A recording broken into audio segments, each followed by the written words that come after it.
Hello and welcome to the weekly ManCave live stream.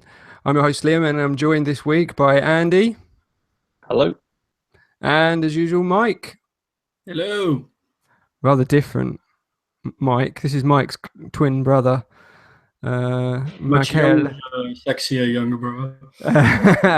Yeah, you got rid of the face fuzz there, my friend. I've indeed, yeah. Well, there you That's, go. that's what's new with me. When you're going to ask, what have you been up to this week? I've shaved. That's pretty much it. Well, yeah, that's an easy segue to get into. So obviously Mike shaved and taken 10 years off of his face. Yeah. But what have you been up to, Andy? I feel about 10 years older. No, look at us. We're like. It was almost like someone's just, yeah, almost like he's just left the club. Like, we're in the beard club, and it's just like he's decided to desert it. The world's moved on. Yeah. Oh, well. Is it because of Comic Con, Mike? All those youngsters that you just wanted to, just like be back in your 20s. You just wanted to be back there, back in your 20s, mixing it up.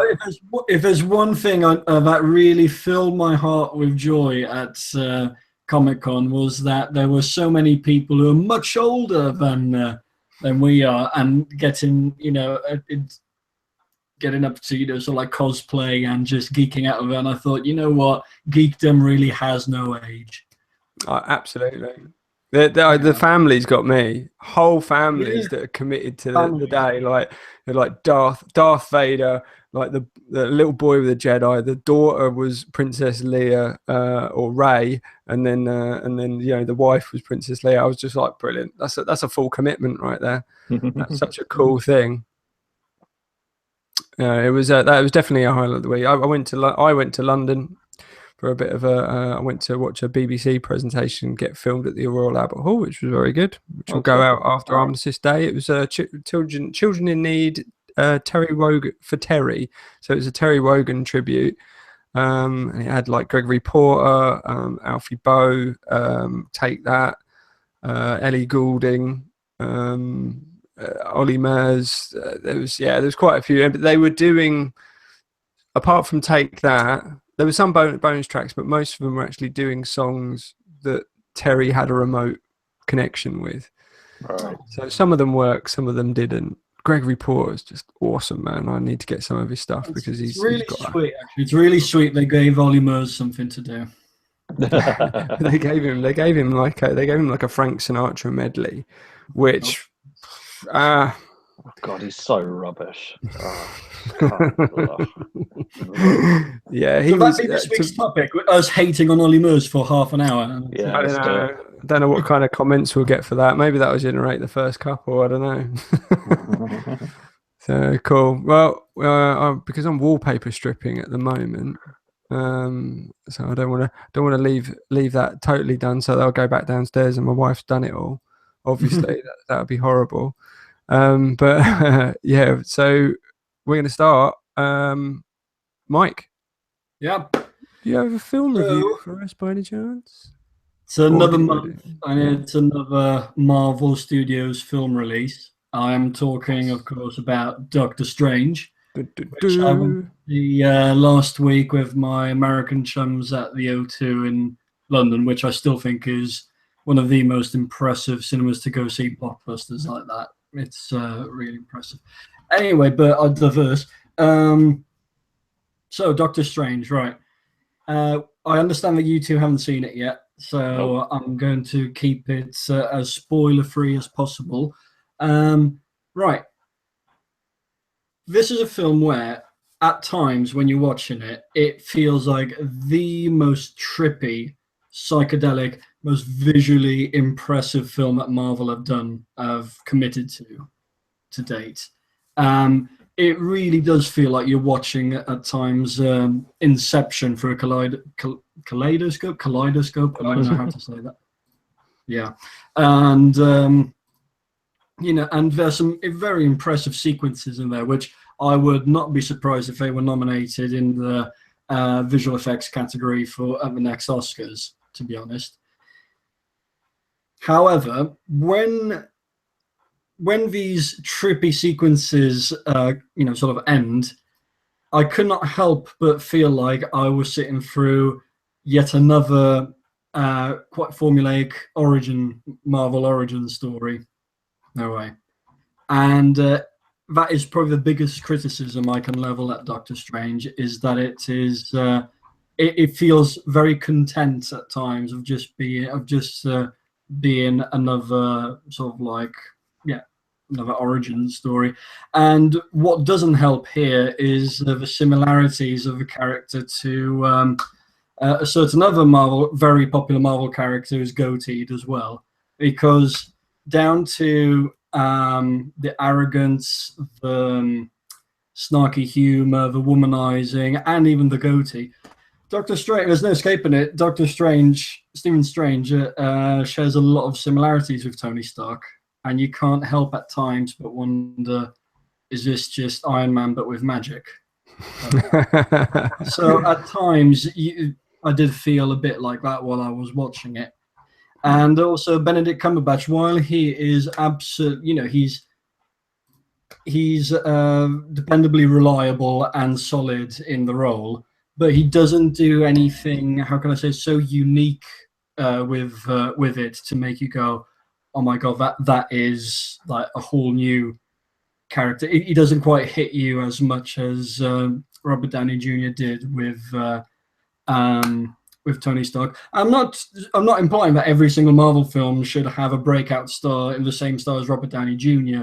Was with in Iron Man, but the fact that there's so many similarities between the two characters, you can't help but feel that way as well. You see him, but still very entertaining film. I still enjoyed it. It wasn't a bad film by any stretch of the imagination, and it has the most thought-provoking final battle scene, like I say, in a Marvel film today. It's one of those ones where you will just be thinking about it over and over afterwards, rather than, oh, look at all those explosions. You'll be thinking more about, like, but wasn't that very clever, like that? Mm-hmm. And yeah, you got that end credit sequence, which was very entertaining, and that's pretty much your lot, I'd say. Okay, brilliant. Well, yeah. I mean, we're still yet to see it. Yeah, obviously. Oh, I can hear somebody's mic there. Mm-hmm. Yeah, we're still yet to see it. I'm hoping to actually ramp up the experience a little bit by going to see it in 40x. That's what I'm going to try and do, and have it as the full gambit of what Hollywood has pre-programmed in with smells and movement and things like that, and see what happens, really. But yeah, I think Benedict Cumberbatch, I think he's great, and it's great that he is Hollywood caliber now, and I think that this role, this role, they say that Charlie Chaplin was the role that made Robert Downey Jr., but actually Iron Man is the one that actually made Robert Downey Jr. He'll now go down in history as a household iconic figure. Yeah, mainly because of that. Even though his Chaplin got him the Oscar, got him all that recognition very, very early, people just need to attach it. It's kind of like, Alec Guinness, with the most amazing actor that Alice Guinness was. Some of the wonderful work that he actually did over the years. He's Obi-Wan Kenobi, and he friggin' hated that. But once people grab onto superhero status, then there's no going back. And I'm glad he's got that role. And no, I am too. He makes sense. He fits in very nicely with the Marvel universe, and Benedict Cumberbatch has got literally an army of geeks and fans across the world, who will, I'm sure this film will rake in the cash purely down to his presence alone. But when they were talking about when we were getting news about the casting choices for Doctor Strange, there were some seriously intriguing ones among there. And Benedict Cumberbatch, I couldn't help but feel like, I'm sure he'll do a good job, but will he just be doing, an American accented Sherlock? And I can't help but feel like he has kind of done a bit just that in this case. But this is me being probably overly critical. I don't want anyone to think that I'm dissing the film or that it's not worth the watch and it's not a good Marvel film. It's a very entertaining Marvel film, and because of the visuals, I'd say it's worth seeing it in 3D as well. Really, a film worth seeing in 3D? Because I'm hard on that one because I hate watching films with sunglasses on. That really burns me to actually. Are you able to watch 4DX films without 3D? Yeah, you can. I can take off the glasses. There's a lot of the stuff that's you can just go nah, and I did that with a lot of Star Trek. I just took the glasses off, and then I was like, well, that's not even in 3D. So there's only certain parts that I think they put in it. Yeah. So yeah, you can do, but I just especially for dark bits, I miss half the action. Yeah. But yeah, if you say they've done it, they can do 3D well, but I've seen very, very few examples of it. It's still only Gravity, probably Avatar as well. Such a fantastic. It was great in 3D. Like, there's no disputing it. I always say Avatar and Gravity are the two films that you need to see in the cinema on a big, massive screen in 3D to really, really enjoy them. Yeah. Yeah, I found Hugo as well by is that Martin Scorsese? Hugo? No, it wasn't. It was. It was. Yeah, it was Martin Scorsese. That was really good because it was very subtle. It was extremely subtle. That was. So cool. So that's definitely we're all gonna watch that. You guys, I think, are probably. You're the hardcore. You've got all the backstory. You've got the comic book. You've got the comic book medals. So you're the hard ones to impress when it comes to these ones. I think the average Joe will be like, "Oh, look, it's Sherlock." Liam, I've always said, and I think I may have said it before in one of the podcasts we've done, but I think if you're a fan, you have an even bigger duty to be critical when required. Otherwise you're just a fanboy, you know what I mean, going, oh yeah, I don't care what they do, I just love it, that's what I mean. It's just so to win you guys over is always kind of like, that's the scary part for the filmmaker. Origin stories are always hard work. I mean, they're always hard to crack it in one, like Guardians of the Galaxy or something like that. It's very, very hard. But it might work even more in their favor because this is not a particularly well known in the in the kind of cosmic, because that's the thing, we're still explaining cosmic comic book to people here, the cosmic universe. So there you go. Well, Andy, right. This week I'm going to talk about a comic book which I read, I think, about 3 years ago now. It's called the fifth Beatle. I can never say the fifth. I can never say fifth correctly. Anyway, the fifth Beatle, which is by Vivek Tiwari. And basically, it's about Brian Epstein. And I don't know if you guys know who Brian Epstein was. I do. Yes. I do not. You do. Michael does not. So basically, quick bit of backstory. The Beatles are Fab Four, the most important musical legacy left by anybody. And, absolutely fantastic. Everybody knows most of the story.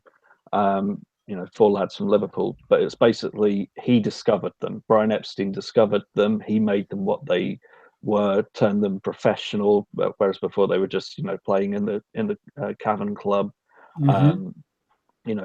Weren't really just wore leather jackets and were trying to do rockabilly stuff, and he turned them into something more. So and eventually they got bigger and bigger, broke America, and became bigger than Elvis, and that was his ambition. And it's about his story. Oh, okay. So he was gay to start with, and back in the 60s when it was illegal for a man to be homosexual. So it's the personal battles and demons that he fought with there, because he didn't exactly understand or couldn't figure out how to fit in with a society that didn't want him to be the way that he was. He suffered from depression, drug abuse, alcohol abuse as well, I think. It's just a very interesting story in the way that he was so important and critical to the band. The only other person that really compares to him was George Martin, or Sir George Martin, who was the producer of pretty much all of the Beatles recordings, which he actually brought in to the fold as well. Exactly. They wouldn't have actually met George Martin. No. Actually, George Martin, because he also produced. He also was Cilla Black's manager as well. He was, yeah. And Brian Epstein was, yeah. And I think Cilla gets mentioned in passing in a few times in this. And it's just a really interesting story. It's not. It's difficult to say exactly how much of it is true, because how are you supposed to know exactly what he was thinking in this moment, what people were saying at that moment? So it's a lot of elaboration, but the general rhythms of history are there. And for a comic book, and not a very long comic book at that, it's 150 pages. But for it to be able to go from essentially before the Beatles were even the Beatles, all the way to the end of his life, which was pretty short, by the way. So don't want to have to give a spoiler, but he died at the age of 32. Oh. So, Michael, I think you got a bit of feedback on your thing. Yeah. Sorry, man. Sort it out. Cheers. So it's a very interesting story, and his relationship with the members of the band, and they all loved Brian Epstein. And when he died, which was basically halfway through the Beatles' career, they basically felt that their career was over, and they weren't sure whether to continue or not without him. And they weren't the same band afterwards, that's for sure.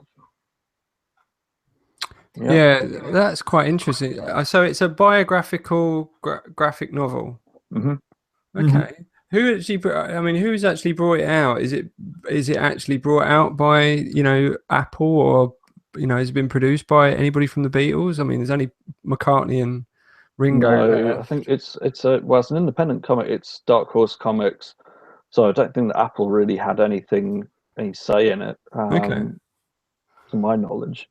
But it's about Brian Epstein. I mean, it's not strictly about the Beatles. It's the Beatles are there, but it's not about them. It's about Brian Epstein. So I wonder if that's how they were able to circumvent talking about it. They don't know him.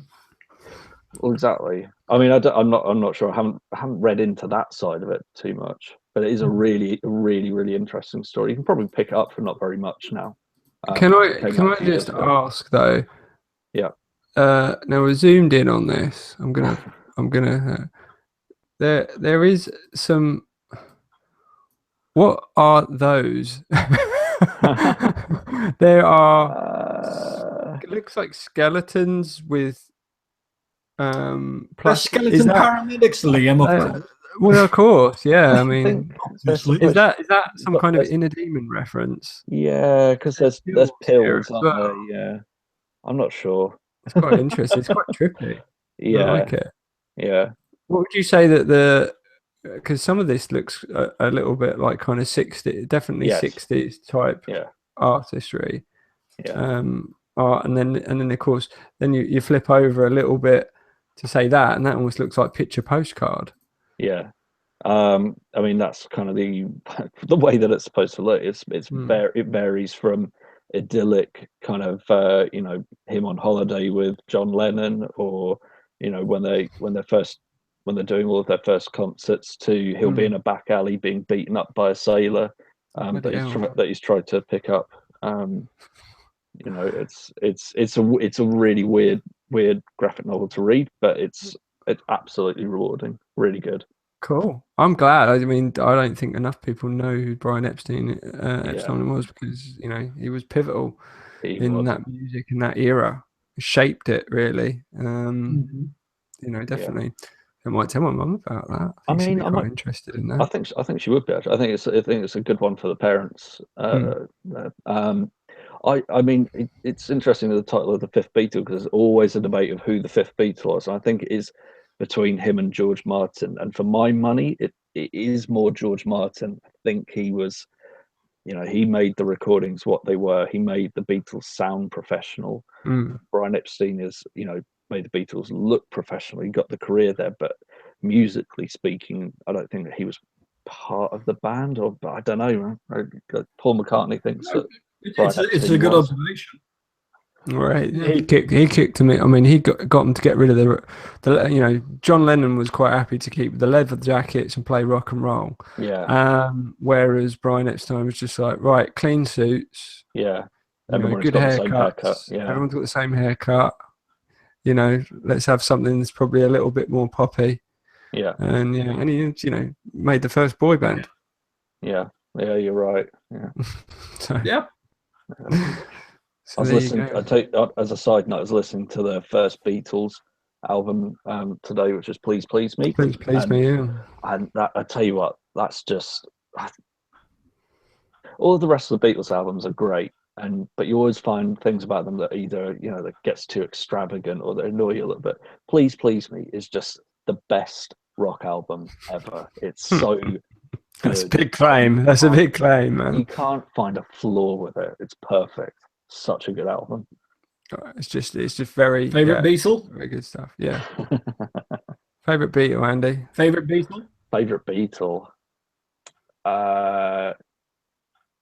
It's Paul McCartney. Yeah. Ooh. Sorry. You, Liam? Definitely. Oh, it's gonna be John Lennon. Yeah. Mine's Ringo. Oh, well, there you go. Oh, yeah. Was basically for a very specific reason, because Ringo will always have a special place in my heart because he would narrate the Thomas the Tank Engine. He did. Ringo was a really good singer. He sang some of the best songs, definitely. He's got no.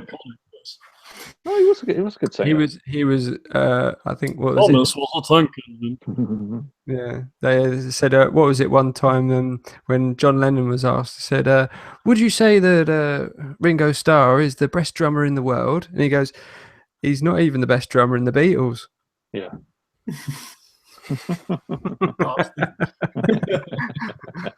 No, that's just it. If you want a film tip, Hard Day's Night. Watch Hard Day's Night, which was the Beatles' first movie in black and white. That was, oh God, I'm going to scour on the next feature to actually look for the director, but it's a very famous director as well. It is very good film. It is a very good film. You think it's going to be a pop film. It's nothing like Help. Help is just an album. It's a feature-length music video. But Hard Day's Night. Very good, very entertaining, and also just shows that John Lennon could just act the socks off of anyone. He really was really at ease in front of the camera. He was the real showman. But yeah, so I'd recommend that one. Right, Mike, have you got a quick manga round? Quick manga round. Start your manga.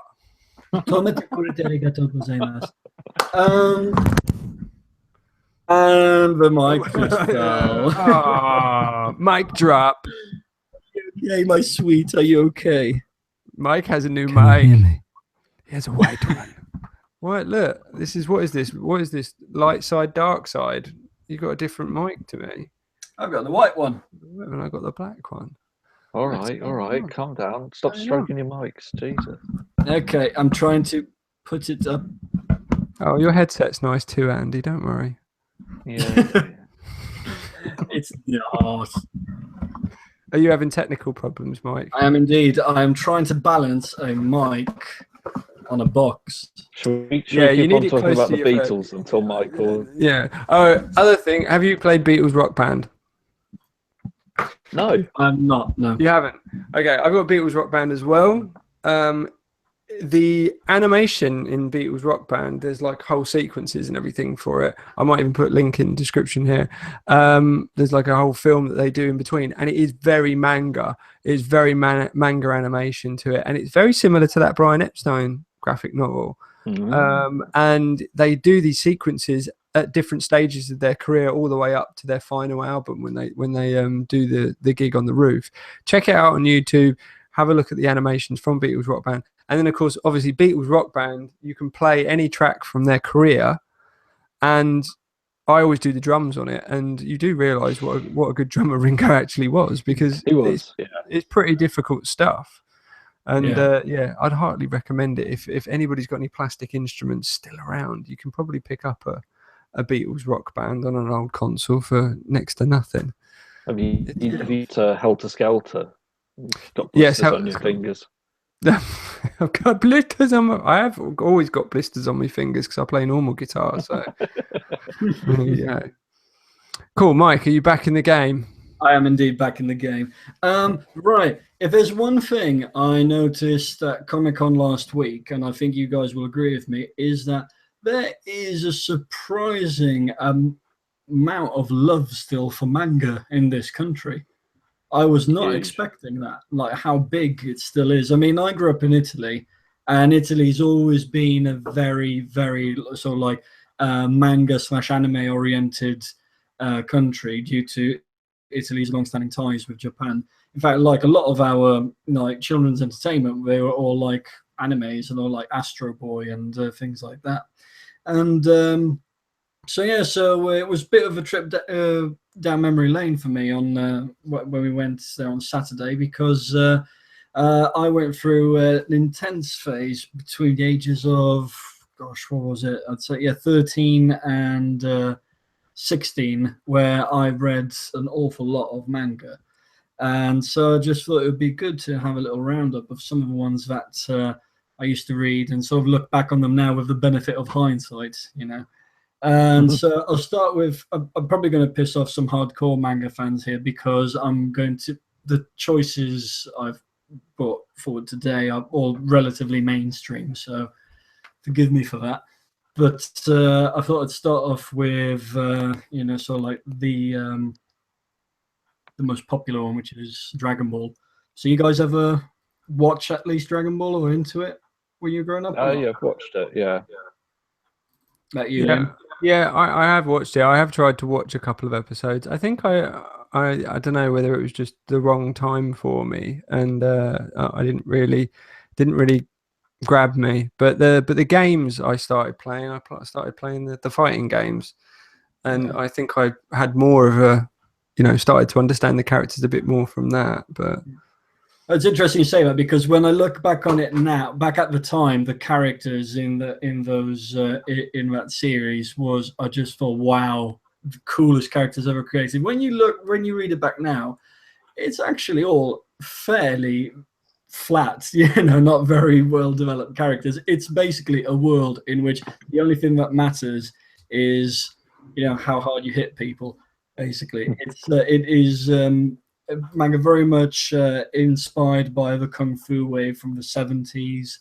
And that, so you have a main character who's a martial arts expert, and it starts off as just going to tournaments trying to beat other characters which are sort of like martial arts experts like himself. But as he progresses, he actually realizes, I need to use these fighting skills to sort of protect the earth, basically, from beings from other dimensions or planets which are actually extremely strong like that. And it gets all pretty epic in that sense.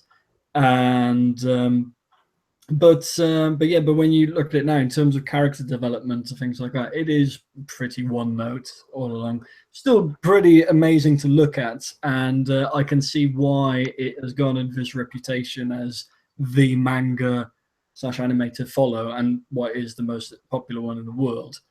But is it the best? Not necessarily, I'd say, but it still has a very special place in my heart. The other one I want to talk about, which for many people is the natural successor to Dragon Ball, is One Piece, which is instead a lot wackier than Dragon Ball. It's set during the golden age of piracy, except the pirates of the time, they're not just human beings, swashbuckling pirates. They're actually all characters with special abilities and powers like that, and it is a race across the seven seas to try and make it to this mythical treasure called One Piece. And this one instead has went the complete opposite direction as Dragon Ball. It is full on character development, but it's almost the opposite problem. There's too much of it. That this manga starts in 1999 and it's still going on.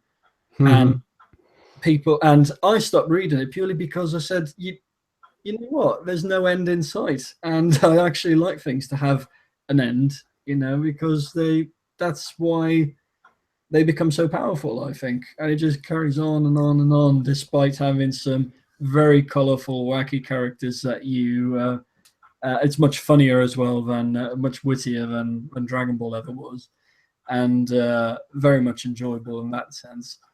But yeah. That one's I've seen that one in the video game as well. These are fun. They seem to cross over into video games quite a lot now. The manga because they're very heavy on fight sequences and like between two characters, and especially whereas Dragon Ball, it's pretty much everyone has the same abilities and just fight each other. Everyone's just in One Piece. Some characters have abilities which are completely incompatible with someone else, and a lot of the entertainment derives from seeing how two different powers or abilities clash, and in that sense. So it's often very fun and quite entertaining to look at it from that point of view. The other two mangas that I want to talk about were a little less mainstream, but some people might still be familiar with them. One of them is called Yu Yu Hakusho, and I remember really liking this one because it's set in our world to an extent, and the main characters are high school students, and then but then they find out that there's another what's it called, like not a spirit dimension, so it's a dimension of demons and things like that, and they actually realize they've got these abilities to fight them off, and so then it's what was entertaining there was seeing them balance their high school life with fighting these evil spirits and demons in that sense. So it was quite entertaining from that point of view for a high school student.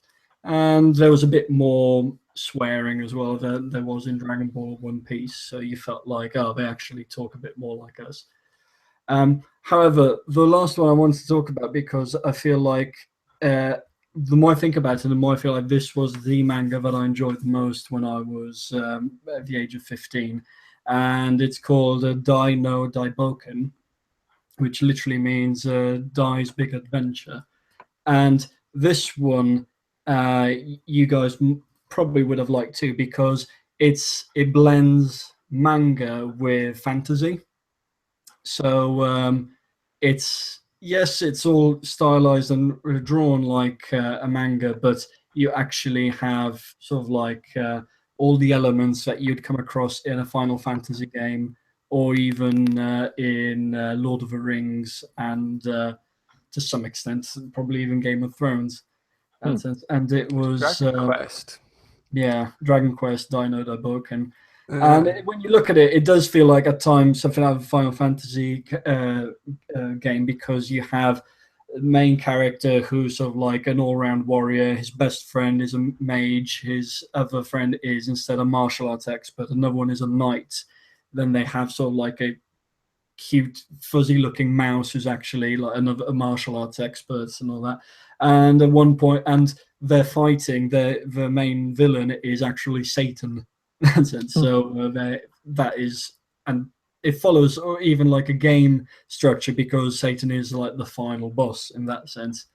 And it even comes across, they even have some really cool concepts. Like at one point when they think they're fighting, if they're going to be squaring off against Satan, they are confronted with a security detail which is based on chess characters, so rooks, a queen, a horse, and all that. And it's it was all very inventive in that sense. And I feel like when I look back on that, that's the one I think the most about. Thinking actually, this was really well scripted. It had a really good. All the characters had really good character arcs, and at 52 volumes, it had a clear beginning and end. So it was that's. It's been nice looking back on all of these mangas I used to read, thanks to our little trip to Comic Con. It's nice. It's nice that you kind of I mean, I must admit, I kind of was surprised when we went there how much love there was for it. I was just like, yeah, I remember when manga was the only thing I watched. I had a little period of that as well. Is it Blues Magic Castle? I had Robotech. Robotech and Macross that was my main thing. Then wow, what other things do we have as well? Oh, I'm trying to remember what they all were. The Street Fighter series, the manga Street Fighter series. That was like a 12. God, that got long at the end. It seemed like new content was down to 5 minutes, and it was just trailers. Previously on this, and it was just every single episode had about 20 minutes of previously on, and then about 2 minutes of content. But there was but it's interesting. You say about that Dragon Quest for that last one.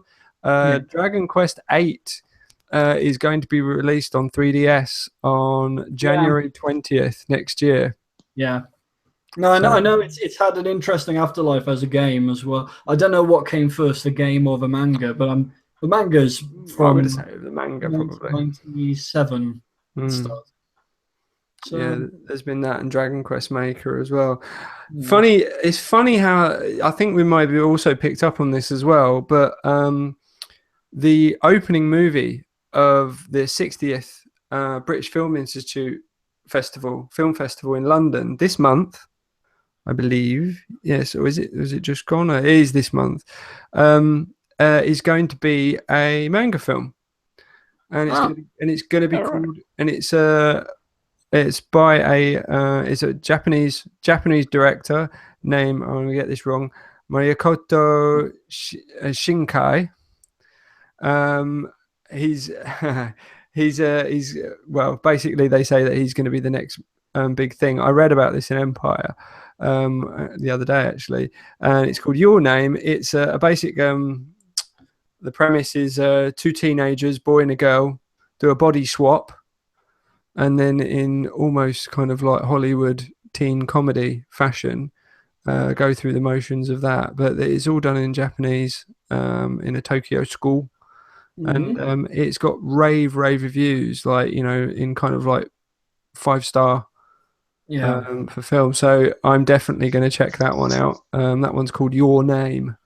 And that I think that's maybe, if we want to dip back into the Manga Fest, then that might be a good place to start again.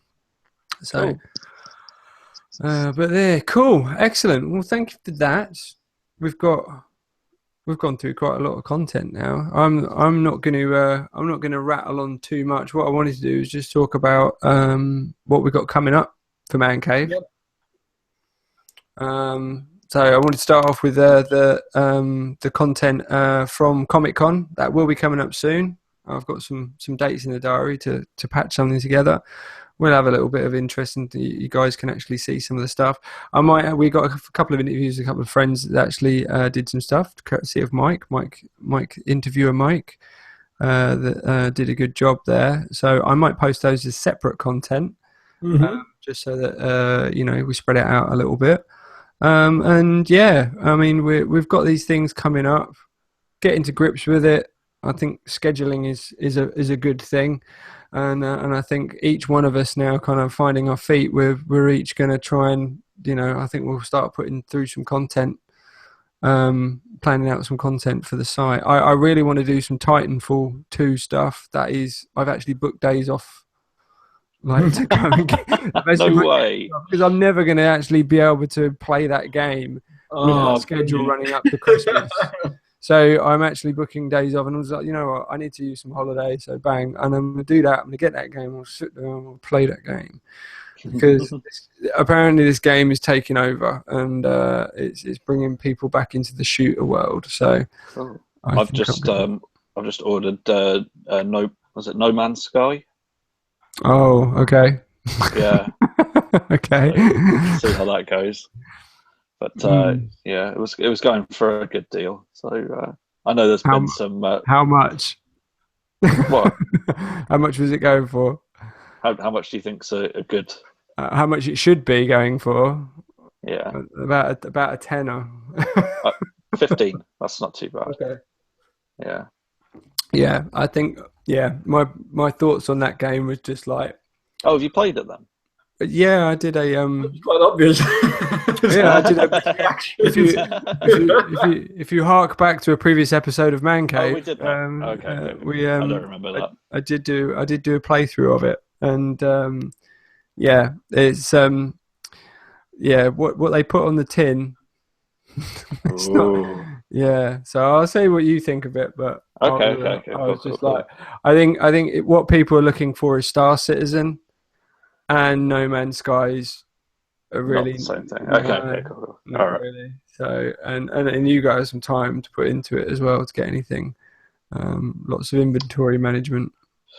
Ooh, interesting. I know. Okay. Yeah. If that turns you on, you know. It does kind of. Yeah, I do. Yeah. A bit of I like taking inventory. Yeah, well, because what are our games list for the? I mean, is anybody? I mean, we're going to have the Christmas break. Obviously, everybody's going to be busy doing but there is going to be the 1 or 2 days when we got some downtime. What are people going to be concentrating on? I know I want to do some Titanfall, definitely. You getting that for PS4 now, or what are you doing? No, I was going to get that. I was going to get it for PC, just mainly because every time I actually try and get online and play someone on PC, either they haven't got the game or nobody gets involved. So I thought I would just I've got a new graphics card. I thought I'd go for the top end and try and get involved in Steam and kick off my PC, my PC gaming experience with that. So I can get it on digital Steam. Well, not Steam Origin. It's actually on. I might get that. So you'll be playing No Man's Sky, obviously. Yeah, by myself. In a book. No. Mike, what will you be doing? Unless I will have binged on it already by then, I'm definitely going to be catching up with Westworld, which I saw I finally gave in and watched the pilot last night, and I thought it was amazing. It was really, really good, I thought. Andy does not know what he's talking about when he says he doesn't get it, and it's a very confusing pilot. Like you can't get around that. There's a lot going on in one episode. But from a Game of Thrones viewer, I find that very difficult. Yeah, but I knew about the world of Game of Thrones before I watched it. Well, yeah, okay, well there you go. You started off at an advantage then, but other people, no, I'll say that. It took me a while to get into it, but by the final minutes, I was like, oh, so that's why they were repeating that. Oh my gosh, that's pretty much my reaction at the end of it. I need to see what happens next. So no, but from my reactions, I think I will have already watched it by then. So no, probably don't know. It depends what game I'll get next. I'm playing Assassin's Creed Syndicate now, but that's not going to last till Christmas. Well, I've heard it. That's not bad. Tomb Raider, probably. Oh, well, the Rise of the Tomb Raider. Yeah, probably Tomb Raider. Highly recommended. Like I said, we're doing a bit of a co-op play. Me and my wife, and we're really enjoying it. It's really good. Cool. All right, then. Well, I think we're about done then, guys. I'm going to get back to stripping wallpaper off my living room. So, jealous, I know. No, I was just finding it funny. I said, I'm going to get back to stripping. I was like, all right. Yeah. Get back to stripping. Yeah. Each their own. Put some music on. Play some No Man's Sky. So we're going to say goodbye for now. Please join us again next week when we'll have more reviews, news, content, and everything that we find cool that we want to tell you about. Thanks for joining, and see you again. From me, from him, and from him. Bye-bye. Bye. Bye-bye.